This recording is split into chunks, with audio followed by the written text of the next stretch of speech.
Tungabhadra dam గేట్లపై నిపుణుల committee సంచలన నివేదికనిచ్చింది. Dam అన్ని గేట్లు మార్చాల్సిందేనని స్పష్టం చేసింది. డ్యాంకున్న 33 గేట్లను సాధ్యమైనంత త్వరగా మార్చాలని, లేకపోతే ముప్పు తప్పదని హెచ్చరించింది.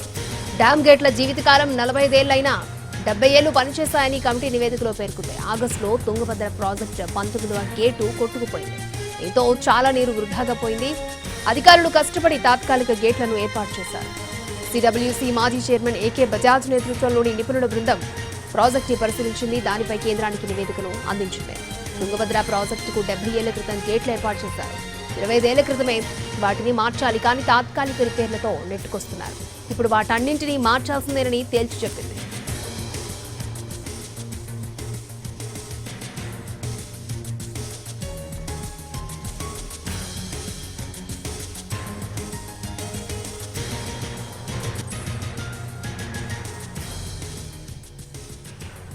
తుంగభద్ర డ్యాం గేట్లపై నిపుణుల కమిటీ సంచలన నివేదికనిచ్చింది. డ్యాం అన్ని గేట్లు మార్చాల్సిందేనని స్పష్టం చేసింది. డ్యాంకున్న 33 గేట్లను సాధ్యమైనంత త్వరగా మార్చాలని, లేకపోతే ముప్పు తప్పదని హెచ్చరించింది.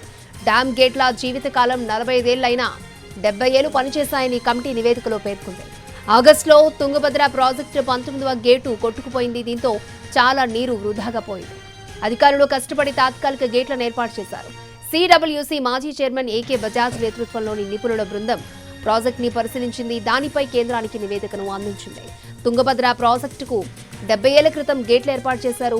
25 ఏళ్ల క్రితమే వాటిని మార్చాలి, కానీ తాత్కాలిక రిపేర్లతో నెట్టుకొస్తున్నారు. ఇప్పుడు వాటన్నింటినీ మార్చాల్సిందేనని తేల్చి చెప్పింది.